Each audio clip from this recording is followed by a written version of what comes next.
She is spiritual, she is sensual. This sculpture represents Tara, a Buddhist goddess. It's one of the very finest examples of South Asian art. She was made out of solid bronze 1,200 years ago in Sri Lanka. She seems alive. If you look at her for long enough, she might move.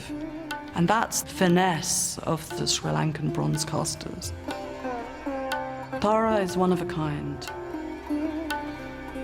The Tara sculpture lives now in the British Museum in London, commanding the room in the Asia section in which she stands. You come into that room in the British Museum and you cannot help immediately looking left, because she's waiting for you and she wants to be looked at. I think anybody can respond to Tara. You don't have to come from the Indian subcontinent, you don't have to be Buddhist or Hindu. She's a figure of exquisite beauty. How can you not respond to her?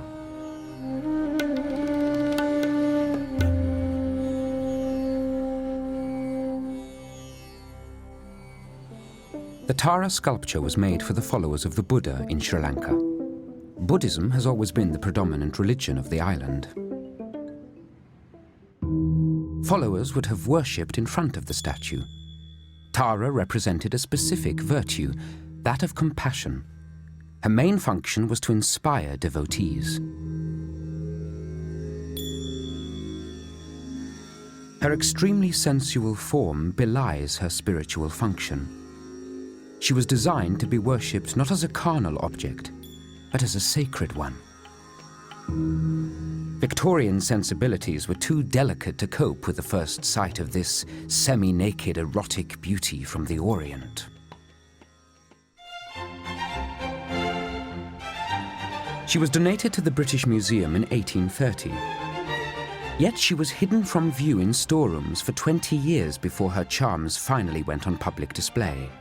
We don't know precisely how she was received when she first went on display in 1856.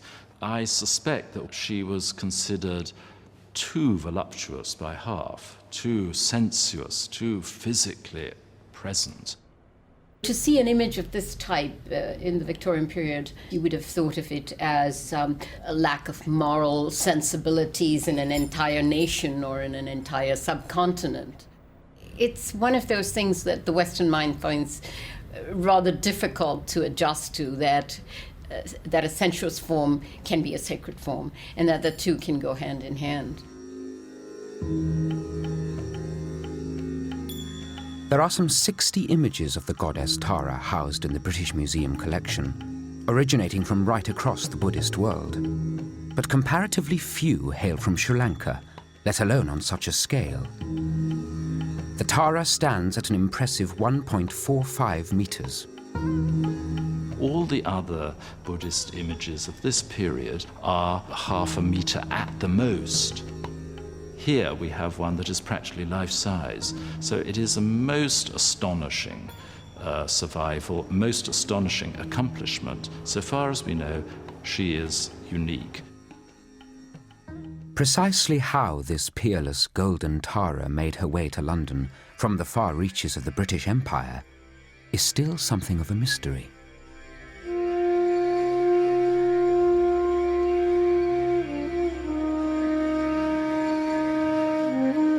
All we know for certain is that she was found in Sri Lanka, formerly known as Ceylon, off the south coast of India. It's rumoured she was discovered on the east coast of the island, somewhere between the towns of Trincomalee and Batticaloa. There is sort of folklore history here in the museum that it was found buried or in a field.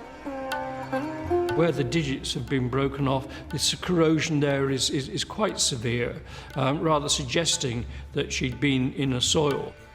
But one of the noticeable things of the Tara, even though she must have been buried for many hundreds of years, probably in quite a damp, hostile soil, is the excellent condition that the bronze generally is in. Her devotees probably removed her from a temple and buried her. They needed to protect her from the curse of the time, plundering armies. From the 10th century, Sri Lanka suffered successive invasions by South Indian rulers. One of the ways that you expressed your might, your power as a ruler, was you waged war on your neighbours and your neighbouring lands, and you plundered them and you looted them, and you took what was precious to them and you brought it back and you put it on show. In order for that not to happen, people would have hidden things. People died and people forgot where things had been buried.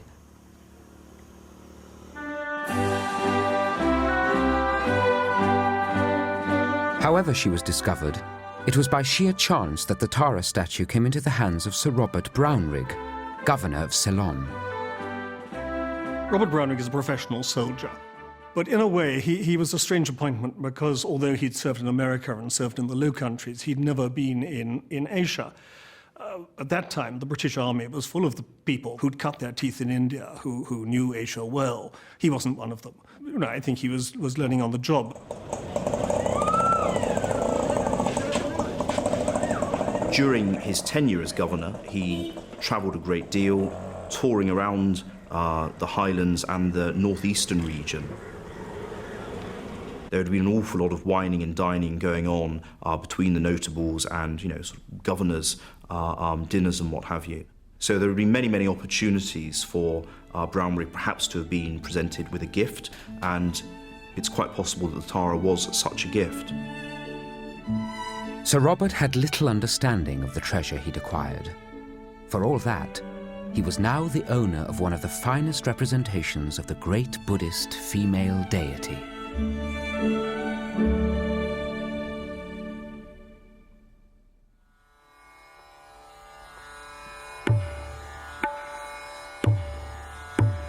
The statue is believed to have been made between 700 and 750 AD. It was a golden age in the arts and culture in Sri Lanka, centred on the ancient capital of Anuradhapura. The Tara was a product of this society, renowned for producing sophisticated artifacts.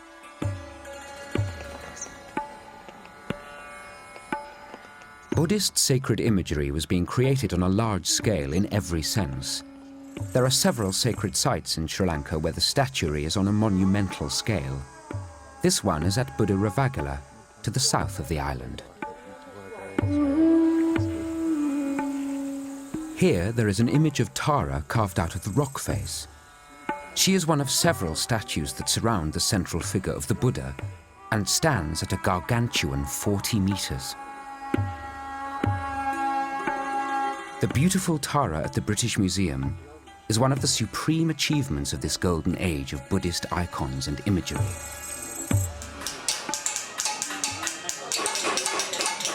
The Tara sculpture was formed from gilded bronze using an ancient process that was perfected in southern India.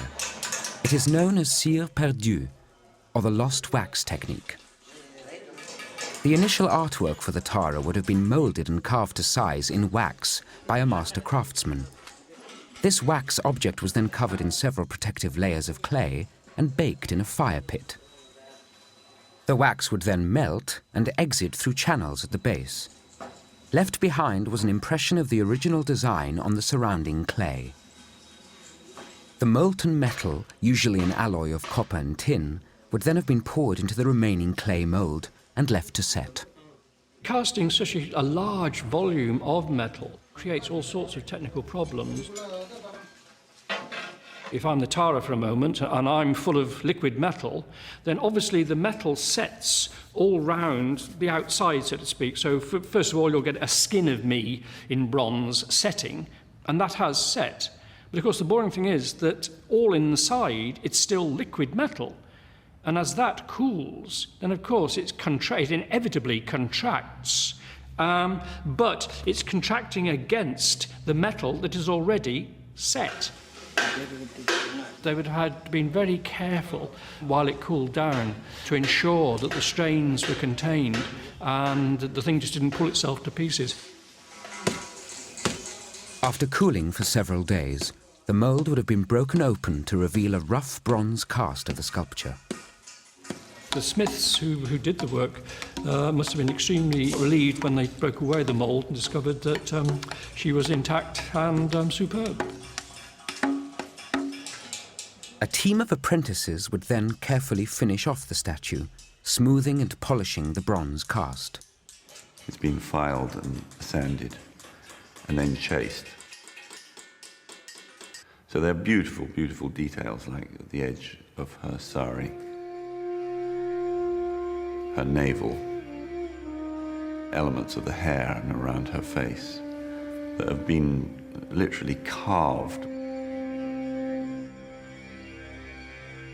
She is a tour de force of casting, there's no question. It's this incredibly beautifully finished, sensuous surface. The final stage would be to gild the Tara.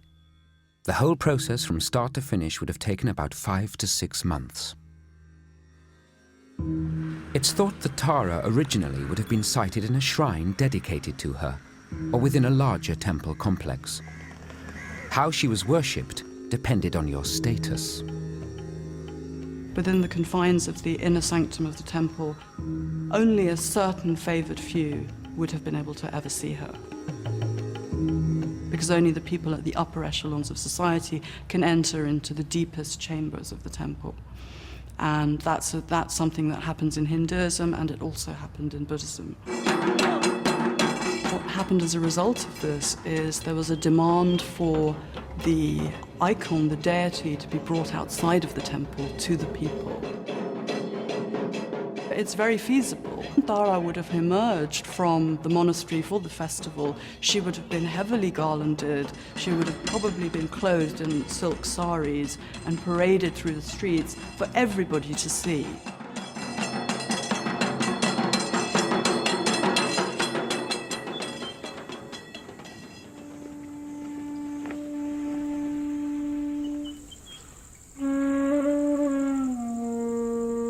Buddhism developed originally in India. It spread to Sri Lanka in the 3rd century BC, some 200 years after the death of its founder, Siddhartha Gautama, the historical Buddha. It is on his teachings that Buddhism is based. The basic tenets of Buddhism are to suppose, first of all, that people are reborn for an infinite number of lives, and so are animals, and so are all living beings, unless they do something about it. And that although there can be much pleasure and happiness in life, it all ends in tears, it all ends in suffering and death, and then you have to go through it again. This cycle of rebirth can be broken.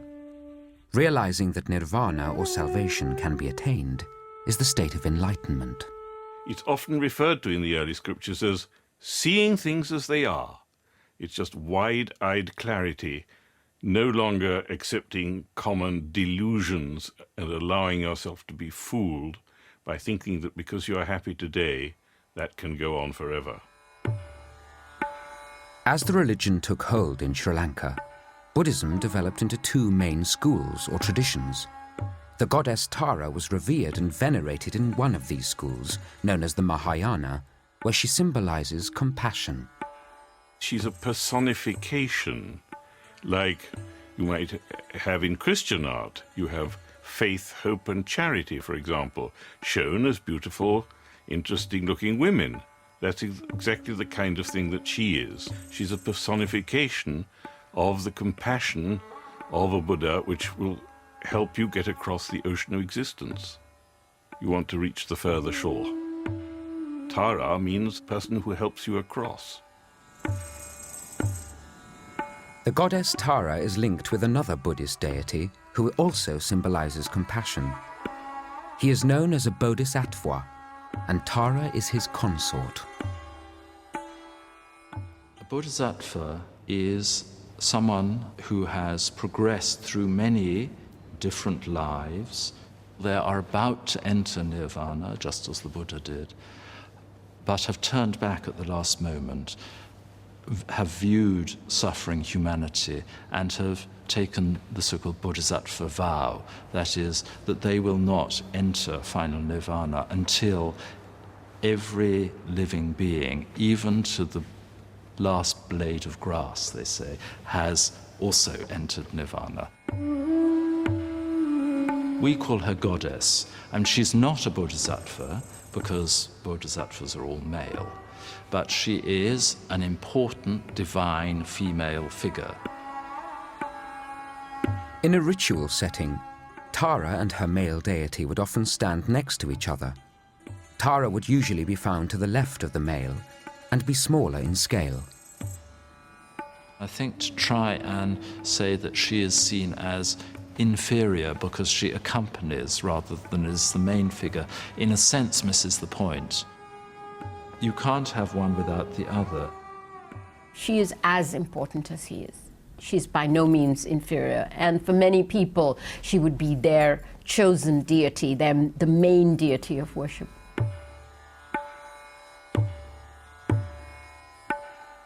Statues in Buddhism are primarily intended as a focus for meditation. How Tara looks is integral to how she functions as an object of worship. We anthropomorphize them as sculptures, but of course that's not the real essence of them. They are representations for us poor mortals of qualities. Every Buddhist knows this. The only person who can save you is yourself. But seeing these beautiful and inspiring images has precisely that function, inspiration.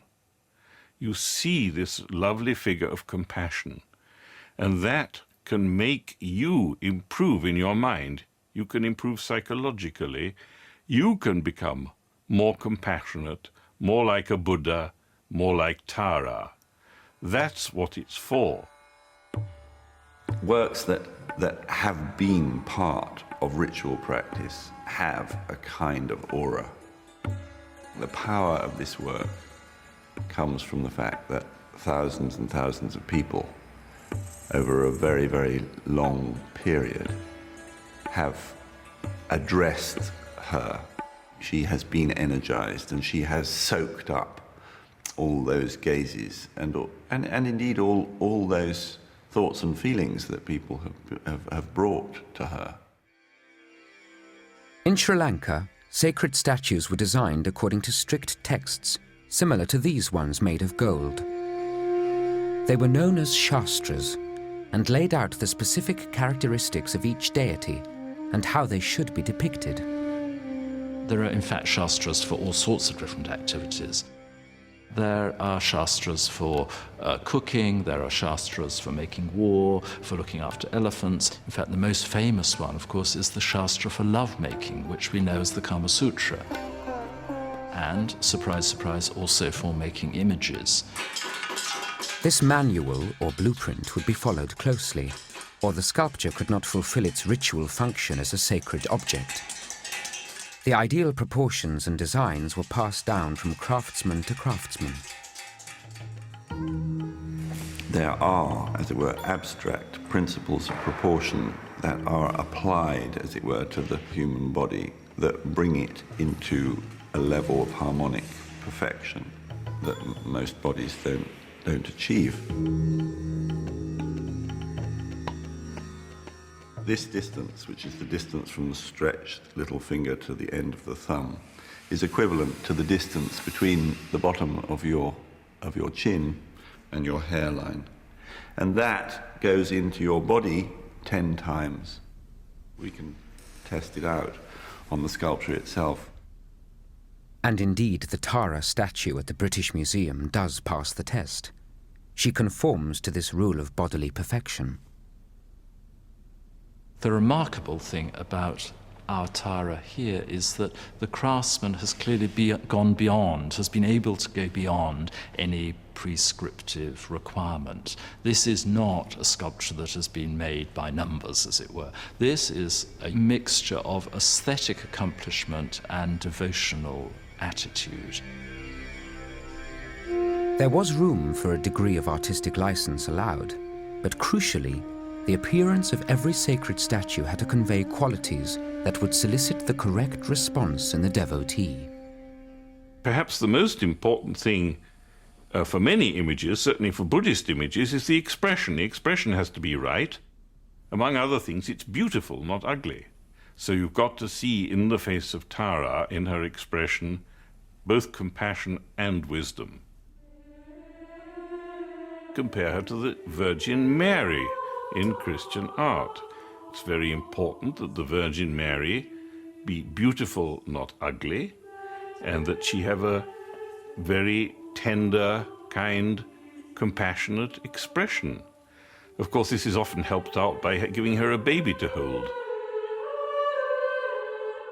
The idea seems to be that you cannot have spiritual perfection without the accompanying bodily perfection. And hailing it is one approach to the divine. And the artists obviously realized and followed this path. Although she is still remarkably well preserved considering her great age, she is today not quite as she was designed. I'm almost certain that her crown that you see would have been set with jewels, probably rubies and emeralds. In this tradition of sculpture, it's usual for the special attention to be paid to the eyes by the craftsman.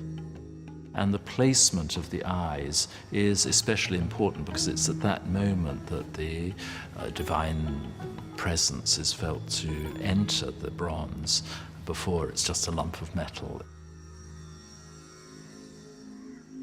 When the statue was discovered during Sir Robert Brownrigg's time as governor, the goddess Tara was no longer considered an object of worship and hadn't been for centuries. She is in fact a throwback to a time when a different Buddhist tradition, the Mahayana, was practiced in Sri Lanka. In the 12th century, the more dominant strain of Buddhism known as Theravada prevailed, and it is still practiced in Sri Lanka today.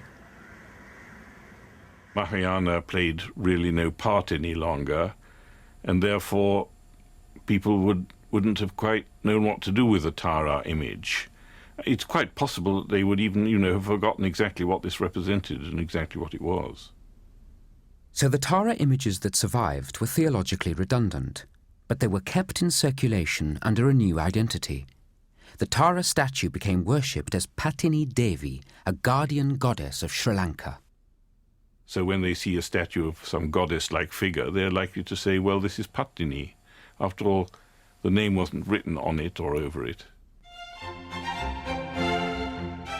It was as the goddess Patini that the Tara was originally identified when she came into the possession of Sir Robert Brownrigg. He was unlikely to have questioned her name or what she was for. I dare say that he says, golly, a naked girl. And the thing that's important is that Robert Brownrigg is not Indiana Jones. He's not a treasure hunter, he's not a collector, he's not a scholar, he's just a plain Joe. But he can see that it's a stunning sculpture, and I dare say she had his pulse racing a bit.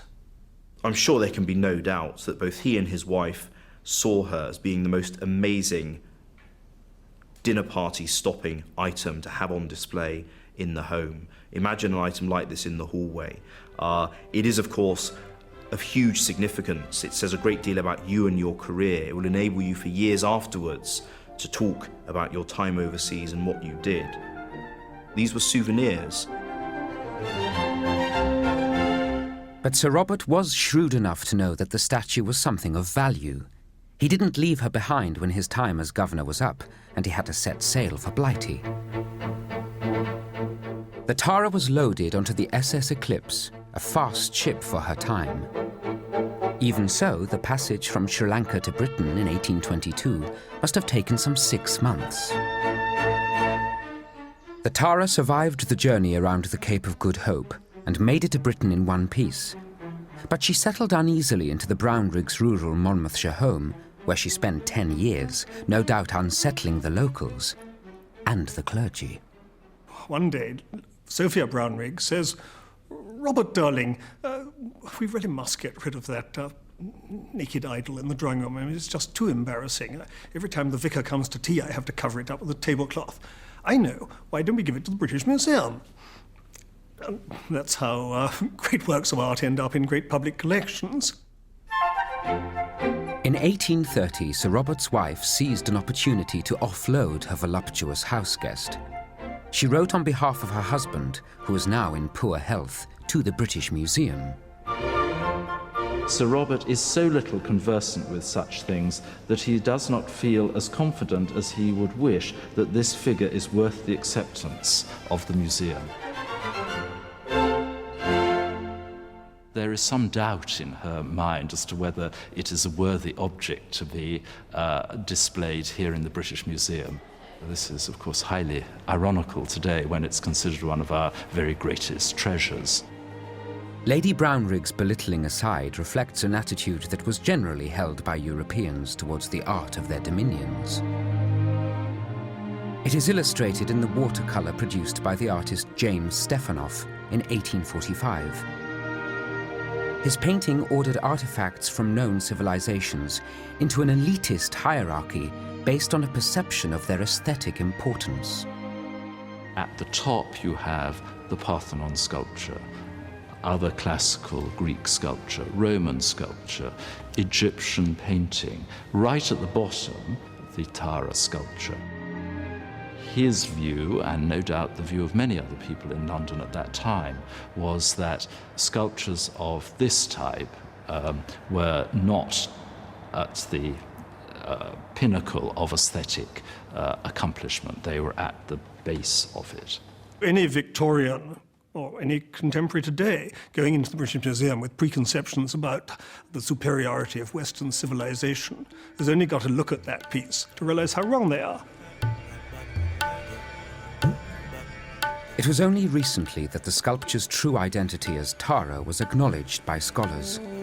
And now she takes pride of place at the entrance to the Asia galleries.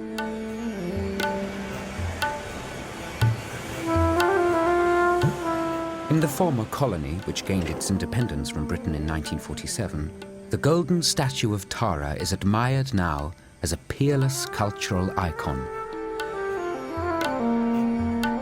She is now rightly appreciated by scholars and public alike as an astonishing artwork from antiquity. I hesitate to say this in a house of such wonders here, but it is really one of the very, very greatest sculptures here in the museum. Her importance is inestimable. She is a rare representation of a goddess who is no longer worshipped in Sri Lanka, the place where she was made. It is very remarkable, of course, that she's survived at all. She could easily have been melted down, she could have been captured, anything could have happened to her. It is a very remarkable survival. The Tara may not be a sole survivor, but where she was probably found is now at the heart of political unrest in Sri Lanka and too dangerous to explore. For the moment, any attempt to discover possible companions must remain a task for the future. I think Tara is the tip of the iceberg. There must be a lot more to be found, and there must be a lot more that we can understand about her and the time from which she came. She's the key to this lost civilization. It's just the beginning of the story.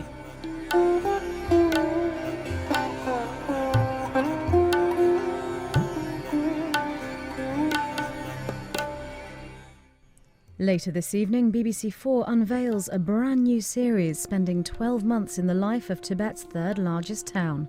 Meeting ordinary people in extraordinary places, A Year in Tibet is tonight at 9.